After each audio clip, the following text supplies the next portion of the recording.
श्रोते हो, आपण आपल्या आजच्या शोमधल्या पुढच्या एका सुंदर चारोळीकडे वळूयात आणि ज्या सुंदर सामाजिक संदेश देणाऱ्या चारोळीमध्ये सौ मंगला चौरे मॅडम यांनी छत्रपती संभाजीनगर येथून लिहिलं आहे। सौ मंगला चौरे मॅडम लिहित आहेत छत्रपती संभाजीनगर येथून की इतरांना काय देतो या शीर्षकाखाली की स्वार्थी माणसा विचार स्वतःला तू इतरांना काय देतो। स्वार्थी माणसा विचार स्वतःला तू इतरांना काय देतो। तरु सारखं दान दे, तरु सारखं दान दे, इथे जो तो स्वार्थ पाहतो, इथे जो तो स्वार्थ पाहतो, स्वार्थ पाहतो। आणि खरं आहे की प्रत्येक व्यक्ती ही स्वतःचा स्वार्थ पाहते आणि आपण इतरांना काहीही देत नाही।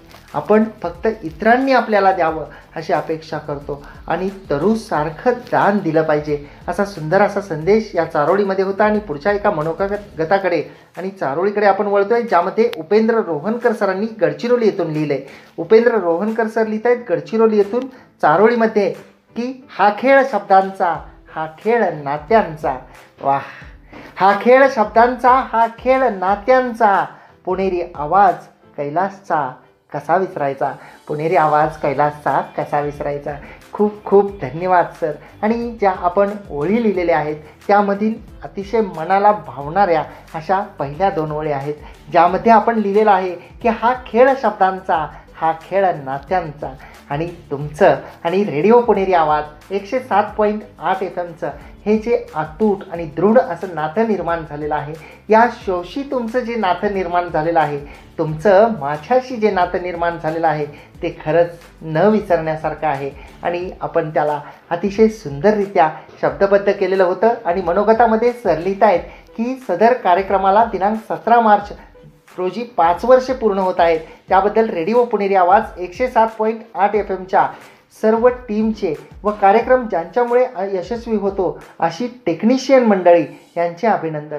आणि खरंच की त्यांच्यामुळंच हा कार्यक्रम आपण सादर करू शकत असतो। जी टेक्निशियन टीम असते, जे टीममधील इतर सहकारी असतात, त्यांच्यामुळं आपल्याला हा कार्यक्रम ऐकता येतो। तर त्यांचे सरांनी विशेष करून अभिनंदन केलेले आहे, आभार मानलेले आहेत, धन्यवाद दिलेले आहेत।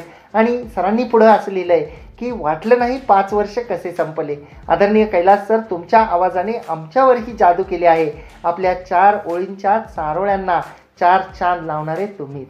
आणि खरंच तुमचे शब्द सर एवढे सुंदर असतात की त्या शब्दांना एक अलंकाराची जोड, त्या शब्दांमधील भाव जे आहेत ते आपण FMच्या माध्यमातून श्रोत्यांपर्यंत पोहोचवण्याचा प्रयत्न करत असतो। खूप खूप धन्यवाद सर। पुढे असं लिहित आहेत की सर आपण केवळ सूत्रधारच नाही तर शब्दांना आपल्या तालावर नाचविणारे जादूगार आहात। आम्ही केवळ शब्द पाठवतो पण त्या शब्दातून आमच्या भावनांना योग्य वाट दाखवून आम्हालाही हवेत उडायला लावतं ते तुमचं ओजस्वी सादरीकरण। खूप खूप धन्यवाद सर। तुमचा आवाज असाच गोड आणि आमच्यासोबत राहावा, आपलं आरोग्य सुदृढ निकोप राहावं एवढी या प्रसंगी व्यक्त होतो। पुन्हा एकदा आपणास पुढच्या वाटचालीसाठी भरभरून शुभेच्छा। आणि आपलं FMवरचं प्रेम, आपलं शोवरचं प्रेम आणि आपलं माझ्या आवाजावरचं प्रेम या आपल्या मनोगतामधून दिसून आलं सर। खूप खूप धन्यवाद। आणि आपण सुंदर रचना पाठवल्या, आपण या शोमध्ये सातत्याने सहभागी होत राहिलात, त्यामुळं या शोला 4 चांद लागले। मी आपल्या शोमध्ये नेहमी म्हणत असतो की आपला सहभाग हा शोचा सन्मान आहे, कारण आपल्या विना हा शो अधुरा आहे। आणि शोची संकल्पना मांडताना सर्वात महत्त्वाची गोष्ट आपण ही विचार केलेली होती की यामध्ये आपल्या सर्व मान्यवरांचा प्रत्यक्ष सहभाग असला पाहिजे, कारण कोणत्याही गोष्टीमध्ये जेव्हा प्रत्यक्ष सहभाग असतो तीच गोष्ट ही नेहमी यशस्वी होते। कारण बोलणारा कितीही चांगला बोलणारा असला तरीसुद्धा जोपर्यंत त्याच्या बोलण्यामध्ये ऐकणाराचे शब्द येत नाहीत तोपर्यंत ते बोलणं अपूर्ण असतं, नाही का? तर त्या अनुषंगानं सरांनी खूप अप्रतिम भावस्पर्शी अशी प्रतिक्रिया आणि चारोळीसुद्धा पाठवली होती। खूप खूप धन्यवाद। आणि पुढच्या आपण एका मनोगताकडे वळतोय ज्यामध्ये सौ कल्पना चांदमलजी बंब जैन मॅडम यांनी चिंचवड पुणे वाल्हेकरवाडी इथून लिहिलं आहे। सौ कल्पना चांदमलजी बंब जैन मॅडम चिंचवड पुणे वाल्हेकरवाडी येथून लिहित आहेत की हा खेळ शब्दांचा या शोला 17 मार्च रोजी 5 वर्ष पूर्ण होत आहे। ही खूप आनंदाची गोष्ट आहे। या शोमुळे विविध चारोळी श्रवण करून ज्ञानात भर पडते। शिवाय चारोळीचा मतितार्थ सर आपण खूप उत्कृष्टरित्या सादर करता। खूप खूप धन्यवाद। जसे काही मनातील भाव ओळखून सादरीकरण होते असेच वाटते। आपले हे कार्य अगदी कौतुकास्पद आनंददायी आहे। 5 वर्षापासून मी या शोला जोडले गेले आहे. प्रत्येक शोमध्ये माझा सहभाग असतो. सर, आपण एवढ्या व्यस्त जीवनात सुद्धा शोसाठी वेळ काढता हे खूप महत्त्वाचे आहे. आपल्या कार्यास सलाम. आपला कार्यक्रम फुलणाऱ्या बागेसमान फुलत राहो याच शुभकामना. खूप खूप धन्यवाद. आणि खरंच की मनातले भाव जे आहेत आपल्या ते ओळखण्याचा, ते टिपण्याचा मी प्रयत्न करत असतो. आपण जी रचना लिहिता ती लिहित असताना आपल्या मनामध्ये काय भाव असू शकतील, असले असते म्हणजे आपण कोणत्या प्रसंगामध्ये, कोणत्या सिच्युएशनमध्ये आपण काय पाहिल्यानंतर, काय भोगल्यानंतर ते लिहिलेलं असेल हे मी जाणून घेण्याचा त्या शब्दांच्या माध्यमातून प्रयत्न करत असतो आणि ते श्रोत्यांपर्यंत पोहोचवत असतो. निश्चितच आपले शब्द हे तेवढे बलशाली असतात, आपले शब्द हे तेवढे प्रभावी असतात. त्यामुळं त्याचं सादरीकरणसुद्धा तसं करण्याचा मी छोटासा प्रयत्न करीत असतो. आणि मॅडमनी याबरोबरच पुढं एक सुंदर अशी चारोळी आपल्याला पाठवलेली आहे. मॅडम लिहित आहेत की हा खेळ शब्दांचा शो असतो प्रत्येक रविवारी. हा खेळ शब्दांचा शो असतो प्रत्येक रविवारी. कैलास सरांच्या आवाजात सादर होते चारोळ्यांची वारी. कैलास सरांच्या आवाजात सादर होते चारोळ्यांची वारी. आणि दर रविवारी जशी आपल्या सर्वांना उत्सुकता असते तशी मलासुद्धा आपल्याला भेटायची खूप सारी उत्सुकता असते. कारण या शोच्या माध्यमातून आपला जो एक ऋणानुबंध तयार झालेला आहे, रेडिओ पुणेरी आवाज 107.8 FM आपल्याशी, हा खेळ शब्दांचा या शोचा आणि आपला, तर या ऋणानुबंधाला आणखी घट्ट करण्याच्या अनुषंगानं आपण प्रत्येक रविवारी भेटतो, प्रत्येक रविवारी भरभरून असं बोलतो आणि प्रत्येक रविवारी तुमचे शब्द हे कोणाचं ना कोणाच्या जीवनामध्ये बदल घडवत असतात. आपल्याला माहीत नाही आहे, परंतु खरंच की मला अनेक अशा प्रतिक्रिया येतात की त्या वाचल्यानंतर अक्षरशः डोळ्यामध्ये पाणी येतं. सांगतात श्रोते की सर तुम्ही असं म्हणालात आणि असं घडलं. तुमच्यामुळं ही जे शो आहे या शोमध्ये जे मान्यवरांनी रचना पाठवलेल्या आहेत तुमच्यामुळं हा शब्द तुम्ही आणि मी आपल्या दोघांसाठी, आपला FM, आपला हा खेळ शब्दांचा या सर्वांसाठी वापरत आहे. जे इतर मान्यवरा जेव्हा आपल्याला प्रतिक्रिया विचारतात तेव्हा की तुमच्या सर्वांमुळं हा जो जीवन आहे या जीवनामध्ये आनंद आमच्या निर्माण झाला. आम्ही लिहायला शिकलो, आम्ही बोलायला शिकलो, आम्ही व्यक्त व्हायला शिकलो, आम्ही कुठलं बंद केलं, आम्ही रडणं बंद केलं, आम्ही दुःखांना उगाळणं बंद केलं, आम्ही इतरांच्या दुःखांवर फुंकर मारायला शिकलो. आणि खरंच जेव्हा अशा प्रतिक्रिया येतात तेव्हा खूप खूप आनंद वाटतो, खूप कृतज्ञ असं वाटतं. कारण आपला उद्देश तो आहे की जगलं पाहिजे, आनंदानं जगलं पाहिजे. जसं की आपल्या रेडिओ पुणेरी आवाज 107.8 FMचं टॅगलाईन आहे की आनंदी राहा, आनंद लुटा. आणि श्रोते हो, तुम्ही रेडिओ पुणेरी आवाज 107.8 FMवर आहात माझ्यासोबत, म्हणजेच RJ कैलास सोबत. आनंदी राहा, आनंद लुटा. आणि आपण आपल्या आजच्या या शोमध्ये, आपल्या या शोला 5 वर्ष पुढच्या रविवारी पूर्ण होत आहेत. त्या अनुषंगाने मनोगत आणि आपली एक चारोळी असा उपक्रम घेतलेला आहे. आणि त्या शृंखलेमधल्या आपण पुढच्या एका सुंदर मनोगताकडे आणि रचनेकडे वळतोय, ज्यामध्ये वर्षा श्रीकांत गंपावार मॅडम यांनी वर्षाश्री या नावाने नागपूर येथून एक सुंदर असं मनोगत पाठवलेलं आहे. वर्षा श्रीकांत गंपावार वर्षाश्री या नावाने मॅडम लिहितात नागपूर येथून. आणि मॅडमनी लिहिलंय की नमस्कार कैलास सर, नमस्कार. हा खेळ शब्दांचा या कार्यक्रमाला 5 वर्ष पूर्ण होत आहेत. कार्यक्रमाच्या नवीन वर्षासाठी खूप खूप शुभेच्छा. खूप खूप धन्यवाद. अविरतपणे कार्यक्रम सुरू ठेवला म्हणून हार्दिक अभिनंदन. आणि जसं की जीवनामध्ये सुद्धा ही गोष्ट खूप महत्त्वाची असते. जेव्हा आपण कोणतंही कार्य सुरू करतो तेव्हा ते खूप धूमधडाक्यात करतो, परंतु कालांतराने त्याच्यामध्ये यश अपयश चढ उतार हे येत राहतात. आणि जेव्हा अपयश येतं, जेव्हा चढ उतार येतात, जेव्हा उंचावली येते तेव्हा आपण खचून जातो, आपण थकतो, आपण हारतो आणि आपल्याला असं वाटायला लागतं की चला कुठंतरी थांबूया, बस झालं हे सगळं. यश मिळत नाही, पैसा मिळत नाही, प्रसिद्धी मिळत नाही, सुख मिळत नाही, समाधान मिळत नाही, शांती मिळत नाही. खूप साऱ्या गोष्टींचा विचार करून हतबल होऊन आपण ते कार्य जे आहे, जे आपण सिद्धीस नेण्यासाठीचा आपण संकल्प केला होता, ते आपण त्या पूर्णत्वाला नेता आपण मध्येच सोडून देतो. आणि आपण सातत्य नाही ठेवलं, आपण निरंतर प्रयत्न नाही केले, आपण जर त्या कार्याला आपला वेळ नाही दिला तर ते कार्य अधुरं राहून जातं. जसं की मॅडमनी म्हटलंय की अविरतपणे कार्यक्रम सुरू ठेवला म्हणून अभिनंदन. आणि खरंच हे हे जे आपलं अभिनंदन आहे हे खूप प्रेरणादायी असं आहे या शोसाठी, माझ्यासाठी. आणि मॅडमनी पुढं असं लिहिलं आहे की रविवार म्हणजे काढून ठेवायचा वेळ हे ठरलं आहे. खूप खूप धन्यवाद. कधी नाही जमले तर रेकॉर्डिंग ऐकता येते. माझ्यासारखी बरीच मंडळी वाट बघणारी आहे. कविता आणि चारोळ्याचे सादरीकरण तर तुम्ही छान करता हे पण ठरलेलं आहे.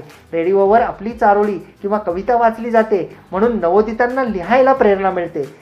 असं सुंदर असं मनोगत मॅडमनी पाठवलेलं होतं. खूप खूप धन्यवाद मॅडम की आपण आपल्या मनातले भाव खूप सुंदररित्या FM प्रतीचे, शो प्रतीचे आणि माझ्या प्रतीचे आपण व्यक्त केले. आणि मॅडमनी चारोळीमध्ये लिहिलं आहे की हातात घेऊन शब्द खेळता येतो डाव. क्या बात आहे. हातात घेऊन शब्द खेळता येतो डाव. जरा जपून वापरावा, जरा जपून वापरावा, लागू नये घाव. जरा जपून वापरावा, लागू नये घाव, लागू नये घाव. आणि खरं आहे की शब्दांच्या माध्यमातून डाव लावता येतो, डाव खेळता येतो, पण तो शब्द जपून वापरला पाहिजे. कारण आपली भाषा मृदू असेल, आपलं बोलणं प्रेमळ असेल, आपलं बोलणं समोरच्याचं मन जिंकणारं असेल तर निश्चितपणे आपण प्रत्येकाला हवंसं वाटायला लागतो. प्रत्येक व्यक्ती आपल्याला हवीशी वाटायला लागते. परंतु आपल्या बोलण्यामध्ये कटुता असेल, आपल्या बोलण्यामध्ये विषारीपणा असेल, आपल्या बोलण्याने समोरच्याच्या मनाला घाव मिळणार असतील तर ती व्यक्ती दुरावेल, माणसं दुरावतील आणि आपण एकटे पडू. आणि एकांत, एकटेपणा किती जीवघेणा असतो याची प्रचिती प्रत्येकाला जीवनामध्ये कधी ना कधी येत असते, नाही का श्रोते हो. आणि एकांत जो छळतो, एकांत जो जाळतो, एकांत जो उद्ध्वस्त, क्षणिक एकांत हा ठीक आहे की स्वतःचं मन शांत करण्यासाठी, परंतु कायमचा एकांत, कायमचा अबोला आणि अवतीभोवती कोणीच नसणं हा प्रसंग खूप जीवघेणा असा असतो. त्यामुळं शब्द हे जपून वापरले पाहिजेत असा खूप मोलाचा असा संदेश या सुंदर अशा चारोळीच्या माध्यमातून होता. पुढच्या आपण एका चारोळीकडे आणि मनोगताकडे वळतोय. ज्या सुंदर अशा चारोळी आणि मनोगतामध्ये सौ सुवर्णा विलास कस्तुरे मॅडम विजापुरे मॅडम यांनी सोलापूर येथून लिहिले. सौ सुवर्णा विलास कस्तुरे विजापुरे मॅडम यांनी सोलापूर येथून लिहिले चारोळीमध्ये की हा खेळ शब्दांचा चाले अखंड निरंतर.